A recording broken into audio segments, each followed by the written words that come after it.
Welcome and welcome back to In Brief PH, the channel where we break down Philippine politics, geopolitics, and current events in just a few minutes. Kung bago ka rito, please subscribe to our channel, and for our returning viewers, thank you for tuning in again. Ngayon, hihimayin natin ang isinumiting depensa ni Vice President Sara Duterte laban sa dalawang impeachment complaints sa kanya.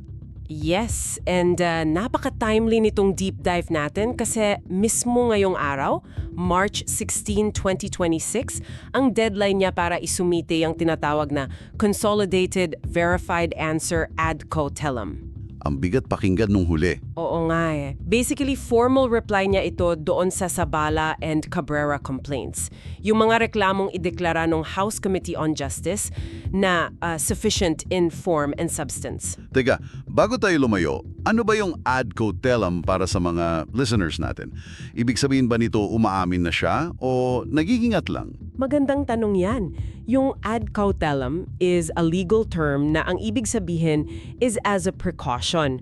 Kumbaga, sumasagot siya sa mga akusasyon pero nililinaw niya na hindi niya kinikilala yung jurisdiction o yung validity ng proseso ng Kamara. Okay. Parang sinasabi niya na sasagutin ko kayo pero hindi ibig sabihin tama itong ginagawa nyo. Exactly. And para malinaw sa inyo na nakikinig, strictly yung sariling counter-arguments lang ni VP Sara mula sa dokumento niya ang i-discuss natin ngayon. We're not taking sides here. Right. Nilalatag lang natin kung paano niya idinedepensa ang sarili niya. Kasi kapag binasa mo yung dokumento, ang main argument nila is parang pagre-reheat lang daw ng lumang ulam. Oo. Sinasabi nilang ni-recycle lang daw yung mga na-dismiss ng accusations mula pa noong 2025. Paano ba ito gumagana legally? Dito pumapasok yung tinatawag nilang subsisting bar. Kasi may Supreme Court decision noong July 25, 2025, diba? Right. Yung nag-invalidate sa mga naunang articles of impeachment. Tama. Kaya ang argumento ng kampo niya is void ab initio itong mga bagong reklamo. As in, mula umpisa pa lang walang bisa itong mga isinampa noong February 2026. Parang pag-reheat nga ng panis na ulam.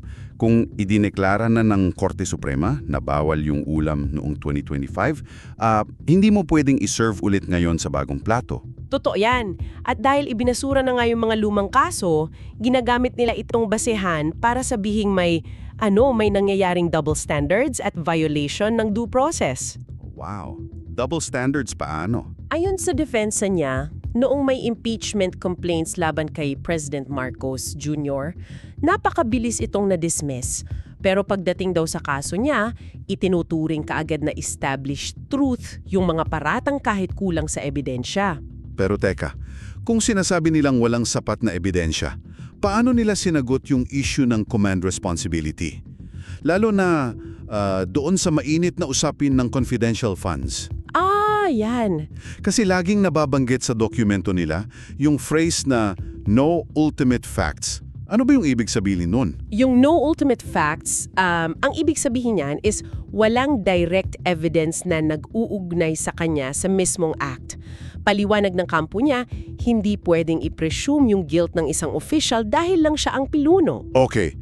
So hindi pwedeng boss ka, kaya automatic kasalanan mo. Exactly. Bago mo magamit ang Doctrine of Command Responsibility, kailangan mo muna mapatunayan with hard evidence na may ginawang katiwalian yung subordinates niya at may direct participation siya doon. Paano naman yung mga ebidensyang isunumiti laban sa kanya? Kasi may nabanggit silang affidavit ni Ramil Madriaga, tapos may isang online article pa from 2016. Ayon sa depensa, inherently incredible at unauthenticated daw yung mga yun.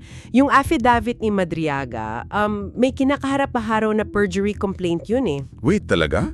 Oo, at yung online article, itinuturing nilang hearsay o sabi-sabi lang. Sa pananaw nila, hindi pwedeng maging pundasyon ng isang seryosong proseso ang mga chismis. Makes sense.